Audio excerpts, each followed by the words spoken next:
everyone, welcome to Watch It, Paint It. This week we're painting the Low Troll from Massive Darkness by Simon Games. Now, I say we're painting, this time Benson's painting it. I'll step in a little bit, I always like to help a tiny bit. And he's starting with Storm Vermin Fur. So that's by Citadel.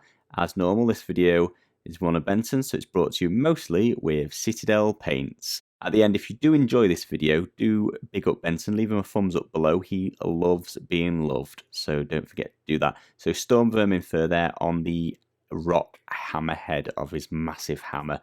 And then we're going to be using Steel Legion Drab. That's the sort of brown, a similar colour to the leather browns from the Army Painter set. And that's for the wood effects, basically. So that's that sort of wood guard on the back of his left wrist. And then the staff of his massive hammer. So painting all of that, he's using his base brush so far. This model's massive, as most of the roaming monsters from Massive Darkness are. So you can use a lot of the base brush basically to do most of the base coating. I'd be surprised if he has to trade down in this part, in this model. Lead Belcher, that's Benson's Citadel Silver.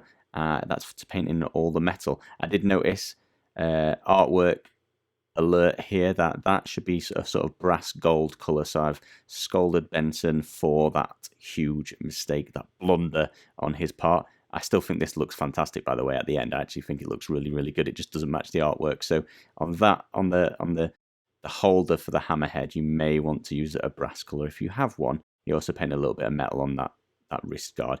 Use Shabty Bone, Citadel sort of bone colour, and that is to paint in all of these ropes that are on the Low Troll's body. So that's around his hammer, around his wrist guard there.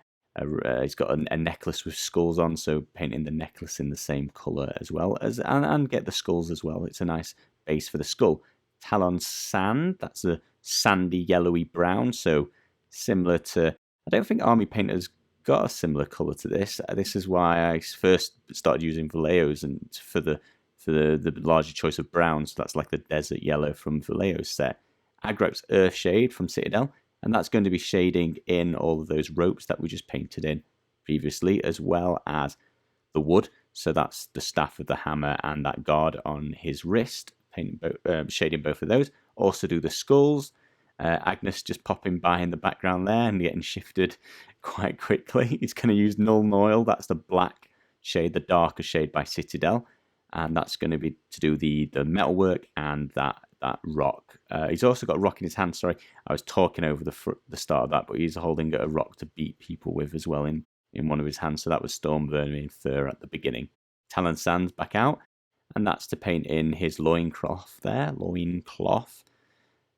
front and back. Still using the base brush, nice and easy as I thought it would be, and using a bit of Seraphim Sepia there, the sort of light brown shade by Citadel, and that's to add some shade to that, as well as a shade on that leather or cloth straps that's around his right hand there. Next colour is Fenrisian. Don't know quite how to pronounce that grey. Fenrisian Grey. I'll go with that by Citadel. This is a new blue Benson's bought, especially for this model.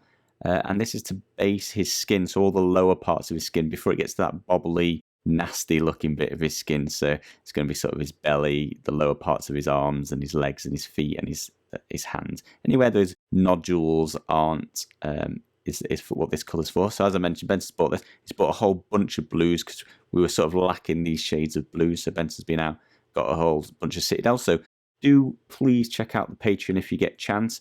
You guys are supporting the channel. It does help us just buy paints just to show you what they look like on the models. Obviously, if you've already got the paints, that's great. Or if you've got similar ones, that's perfect as well. We were lacking these sorts of grey blues, so we needed to address that. Next is Altdorf Guard. Another one I'm going to have to double check the pronunciation with. Talk to Benson, maybe he knows how it. I think all of these things mean stuff in Games Workshop. Citadel will, but having never played it, I'm not sure how you say the words. Anyway, this is more for the upper part of his body, those bits with all those little lumps and bumps and nodules. So he's just painting in this in the darker blue. This again is going to be quite a lengthy process, not because it's difficult, but you've painted on a few bits that you've got to dodge in between, and also just the model's a lot of flesh, so you've just got a large area to cover now. So the previous step with the lighter blue and this step's just going to eat a bit of your time up, just covering it with paint, but most of it's a piece of cake, really. Just got to be careful now with this dark blue. near any of the parts you've already painted. So Benson's just showing you the mix. So he's going to blend the two colours now with that middle colour, so you can see the two previous blues on either side. So he's mixed them about 50-50. He's trying to keep this nice and wet, and then he's going to be blending from the dark down to the light, and hopefully just making those two colours blend basically. So using wet blending, so he's keeping it nice and wet, and he's mixing those three colours together. So he'll be using the middle colour basically to get roughly the blend between them, and then blending with the darker blue towards the darker area and using a bit of the lighter blue. He'll just be sort of winging this by eye, adding a little bit of each, just trying to get it to blend naturally, so you can't really see the transition between the colours. It's quite an advanced technique. It's a good model to try it on. I've not tried wet blending myself yet, but this has got a big area to do it, and as long as you can keep paint nice and wet, you're able to play with it for a while and get that seamless transition that you can see already happening now. It's getting difficult to tell where one colour begins and the next one ends, sort of thing. If anyone's interested in trying wet blending, picking that up, let us know in the comments below. Maybe if you think a standalone video with maybe Benson talking us through this in more detail, showing it in, obviously the video is quite speeded up so you guys can see the whole model being painted, but maybe you need this slowed down with a palette on screen, that sort of thing. But just let us know in the comments if that would be helpful. I've not done any how-tos or pro tip sort of videos yet. I'm just showing you how to paint models, so color schemes and roughly how we go about doing it. But if you think that'd be useful, let us know. Use Shabty Bones out now, and this is to paint in his huge fingernails, big skanky looking fingernails there, and his toenails as well. His teeth can be done in that color too. Null Oil, that's the blacker, the darker of Citadel's shades, and that's going to be sort of applied to his skin. That'll really make those nodules pop out, and his fat and his muscle lines show through really, really well, as well as popping out those fingernails, toenails a lot better, really. They're going to look really 3D. Seraphim Sepia is for the actual bones themselves, so the fingernails themselves, not just around the edge. The Null Oil was just around the edge where it joined the skin. Talon Sand's next, and this is going to be dry brushed across all of the wood. So that's his the shaft of his hammer and the wood guard on his arm. Storm Vermin Fur is going to be mixed 50-50, 1-to-1 ratio with White Scar, just lightening up that grey and dry brushing it on the rock for his hammerhead. Alt Dwarf guard is back out again, and that's to highlight back up all of those nodules. So just playing that base colour after the wash back to each individual lumpy bump that he's got. This will take a little bit of time, but you just got to keep the paint flowing and keep just dabbing on each little circle that he's got, each nodule on him, as well as that pouring, that goopy bit hanging out of his stomach there. Lothern Blue, another blue. As I mentioned, Benson's purchased a bunch for this. So Lothern Blue, not seen this one before. Quite a light blue, bit similar to the Electric Blue by Vallejo, but not quite. This is more light than bright, I guess, is how I'd describe it. And he's going to be highlighting all of those nodules again, and just adding a little dab to the very center of each bump there, just bringing out the highlight effect, as well as that disgusting bit on his belly. I can't really tell what that is, but it doesn't look good. It looks like some sort of growth. Probably should go to the doctor about that. Loads of these again. They're all over. Just take your time. Apply it carefully. Try not to miss. Get any around the skinny part, and by the end it's worth it. I mean, you're only going to talk. It's only going to be a few minutes, but it might feel like forever. But it's going to be well worth it by the end. Altdorf Guard and White Scar now mixed 50-50, just making a lighter version of that guard colour.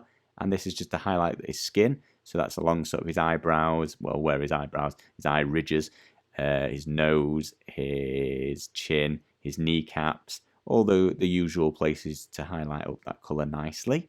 We're also going to use that colour just to add the final highlight to all those nodules. Benson's really going to town on these because they are a big part of the model, and they're really a focal point of the look and feel of this. So a tiny dot of that mix to all of those nodules just in the very, very centre. And those three colours are going to blend very, very nice to give a nice realistic 3D look. Really make those pop out and look disgusting. For the lighter part of his skin, Fenrisian greys back out. And this is just to paint back in that base colour after we've washed it. So it's really just painting in the majority of all the raised areas, just bringing it back to that normal colour. So that's a lot of his belly, most of his foot as well, all the raised parts, all the raised muscles, all the raised fat, all the parts on his face. Oops, I said highlight his nose earlier. His nose is in this colour. Apologies, got the wrong one. Fenrisian Grey now mixed with White Scar, 50-50, 1-to-1. And this is to add a highlight to all of those areas again. So that now it's just a very, very much raised bit. So it's his nose, his lips, the centre of his belly, those blobby bits on his belly around the side, any edges of any muscles that are the raised parts of his muscles. Benson will have watered all of these down a ton, so he'll be at very, very thin layers, building up those highlights. So just do as many highlight layers as you need. Just keep them very runny. An hour and 36 minutes for this entire model. I thought that's fast for how good this model looks. Only an hour and 36 minutes. I think you all need to just pop down below, smash that thumbs up, big up Benson. I think he's done a fantastic job in this. This looks great on the table, and hopefully you guys think so too. I look forward to seeing your guys' version of this. Come and find us on social media. Check out that Patreon. Would really love to grow the Patreon support this year. It's a new year. Let's get some more supporters. Let's have more videos produced. Thank you all very much for watching.